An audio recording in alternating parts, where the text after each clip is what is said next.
നരേന്ദ്രമോദി പറയില്ല എന്ന് നിങ്ങൾ ധരിക്കണ്ട.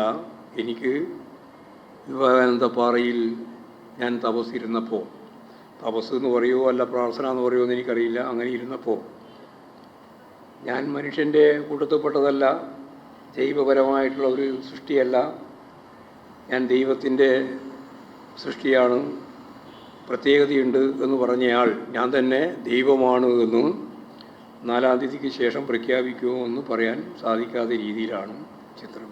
വലിയ വീരവാദത്തോടുകൂടി ഞങ്ങൾ വീണ്ടും അധികാരത്തിൽ വരും എന്ന അവകാശവാദം ഏതാണ്ട് ഇന്ത്യയിൽ പ്രമുഖരായ മാധ്യമപ്രവർത്തകരും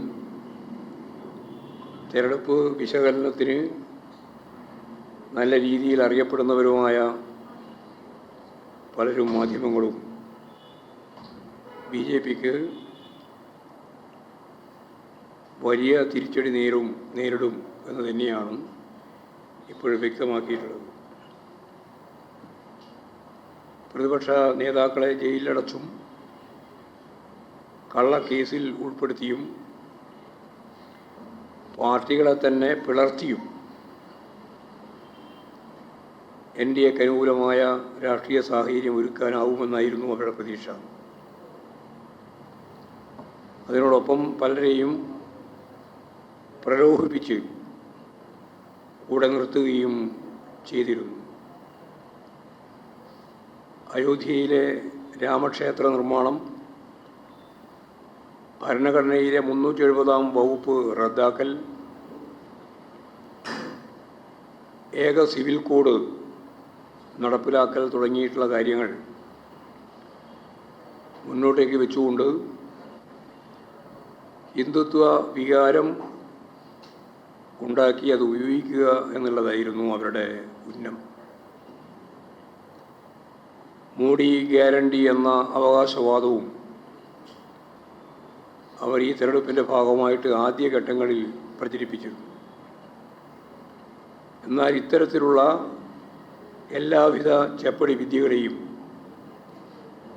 ജനങ്ങൾ ഉൾക്കൊണ്ടിട്ടില്ല എന്നാണ് തെരഞ്ഞെടുപ്പ് ഘട്ടങ്ങൾ ഓരോന്നും കഴിയുമ്പോൾ പുറത്തു വന്ന വിവരങ്ങൾ.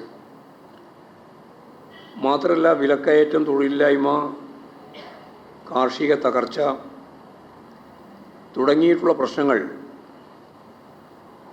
അവസാന ഘട്ടമാകുമ്പോഴേക്ക് നല്ല രീതിയിൽ സ്വാധീനം ചെലുത്തുകയും ചെയ്തിട്ടുണ്ട്. ഭരണഘടനാ സംരക്ഷണവും അതുപോലെ സംവരണവും ഉൾപ്പെടെയുള്ള കാര്യങ്ങൾ നേരത്തെ പറഞ്ഞ ജനങ്ങളുടെ ജീവിത പ്രയാസങ്ങൾക്കൊപ്പം ഉയർന്നു വരികയും ചെയ്തു. വർഗീയ ധ്രുവീകരണ ശ്രമങ്ങളെ ജനകീയ പ്രശ്നങ്ങളുടെ അടിസ്ഥാനത്തിൽ ചെറുക്കുക എന്നത് ഈ തെരഞ്ഞെടുപ്പിൽ കണ്ട ഏറ്റവും പ്രധാനപ്പെട്ട പ്രത്യേകതയാണ്.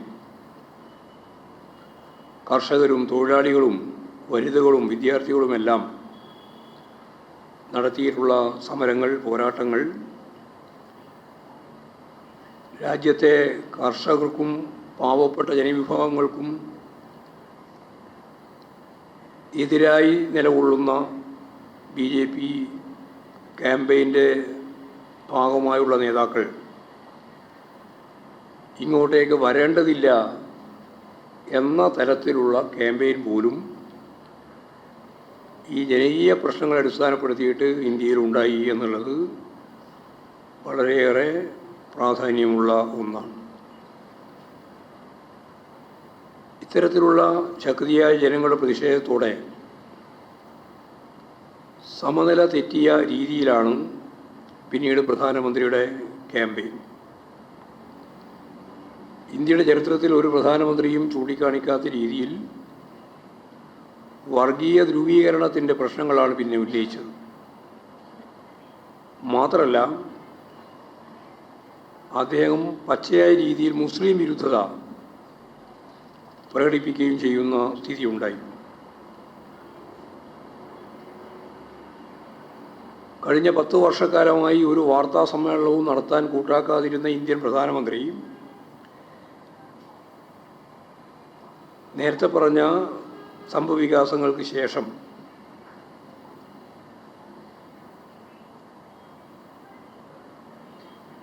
ന്യൂനപക്ഷ ജനവിഭാഗങ്ങൾക്കെതിരായി ശക്തിയായ വിശദീകരണം നൽകിക്കൊണ്ടുള്ള 70ഓളം അഭിമുഖങ്ങളാണ് നൽകിയിട്ടുള്ളത് എന്നാണ് ഇപ്പോഴും മനസ്സിലാക്കാനാവുന്നത്. 70 അഭിമുഖങ്ങൾ ഇതിനിടയിൽ നൽകുകയുണ്ടായി. പിന്നീട് ഞാൻ ജനിച്ചത് സാധാരണ രീതിയിലല്ലെന്ന് പ്രധാനമന്ത്രി വ്യാഖ്യാനിക്കുകയുണ്ടായി. ദൈവത്തിൻ്റെ നേരവകാശിയാണ് താനെന്ന പ്രഖ്യാപനവും നടത്തി. എല്ലാ നിയന്ത്രണവും നഷ്ടപ്പെട്ട പ്രധാനമന്ത്രി ഗാന്ധിജി അറിയപ്പെട്ടത് ഗാന്ധി സിനിമയിലൂടെയാണ് എന്ന് പ്രഖ്യാപിക്കുന്ന നിലവരെയുണ്ടായി. ഇതിനപ്പുറം ഒരു അപവാദം ഗാന്ധിജിക്ക് നേരെ വരാനില്ല. ഗാന്ധി വധത്തേക്കാൾ വലിയ വധമാണ് യഥാർത്ഥത്തിൽ ഈ നരേന്ദ്രമോദിയുടെ ഈ പ്രസ്താവനയിലൂടെ വന്നത്. ലോകം അറിയുന്ന രാഷ്ട്രീയ നേതാക്കൾ ഐൻസ്റ്റീനും ലെനിനും ഹോച്ചിമിനും നെൽസൺ മണ്ടേലയും ഉൾപ്പെടെയുള്ള നിരവധിയായ നേതാക്കൾ, മാർട്ടിൻ ലൂതർ ഉൾപ്പെടെ, യഥാർത്ഥത്തിൽ ഗാന്ധിജിയെപ്പറ്റി പറഞ്ഞ കാര്യം ലോകം അറിയുന്നതാണ്. അപ്പോൾ ഗാന്ധിജിയെ അപമാനിക്കാൻ, അതാണ് ഞാൻ പറഞ്ഞത്, അവമാനിക്കുക എന്നുള്ള പദമല്ല നല്ലത്, വധിക്കാൻ ഗോഡ്സെ ചെയ്തതിനേക്കാളും വലിയ വധം ഇപ്പോഴും നരേന്ദ്രമോദി ചെയ്തു എന്നുള്ളതാണ് സത്യം. ഇപ്പോൾ അവസാനം ഇപ്പോഴും ഞാനിവിടെ നിങ്ങളോട് സംസാരിച്ചുകൊണ്ടിരിക്കുന്ന സന്ദർഭത്തിൽ വിവേകാനന്ദ പാറയിലാണ് ഉള്ളത്. ബോധിവൃക്ഷത്തിൻ്റെ ചുവട്ടിലിരുന്ന് നമുക്കറിയാലോ ബുദ്ധൻ എങ്ങനെയാണ് ഈ പറയുന്ന പുതിയ ബുദ്ധ സന്യാസിയായിട്ട് മാറിയത് എന്നും അദ്ദേഹത്തിന് ആ സന്യാസത്തിലൂടെ അല്ലെങ്കിൽ ആ ബോധിവൃക്ഷത്തിൻ്റെ ചുവട്ടിലുള്ള തപസ്സോടെ പുതിയ ഒരു തലത്തിലേക്ക് ഉയരാൻ കഴിഞ്ഞതുപോലെ നാളെ മറ്റന്നാൾ നരേന്ദ്രമോദി പറയില്ല എന്ന് നിങ്ങൾ ധരിക്കണ്ട. എനിക്ക് വിവേകാനന്ദ പാറയിൽ ഞാൻ തപസ്സിരുന്നപ്പോൾ, തപസ് എന്ന് പറയുമോ അല്ല പ്രാർത്ഥന എന്ന് പറയുമോ എന്ന് എനിക്കറിയില്ല, അങ്ങനെ ഇരുന്നപ്പോൾ ഞാൻ മനുഷ്യൻ്റെ കൂട്ടത്തിൽപ്പെട്ടതല്ല, ജൈവപരമായിട്ടുള്ള ഒരു സൃഷ്ടിയല്ല, ഞാൻ ദൈവത്തിൻ്റെ സൃഷ്ടിയാണ്, പ്രത്യേകതയുണ്ട് എന്ന് പറഞ്ഞയാൾ ഞാൻ തന്നെ ദൈവമാണ് എന്നും 4-ാം തീയതിക്ക് ശേഷം പ്രഖ്യാപിക്കുമോ എന്ന് പറയാൻ സാധിക്കാത്ത രീതിയിലാണ് ചിത്രം.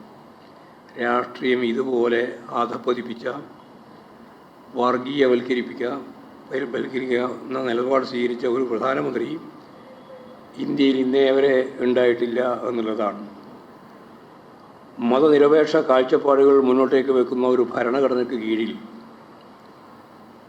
പ്രധാനമന്ത്രിയായി പ്രവർത്തിക്കുന്ന ഒരാൾ ബോധമില്ലാത്ത രീതിയിൽ കാര്യങ്ങൾ അവതരിപ്പിക്കുന്നത് രാജ്യത്തിന് അപമാനകരമായ സ്ഥിതിയാണ് ഉണ്ടാക്കുന്നത് എന്നാണ് ഞാൻ പറഞ്ഞു വന്നത്.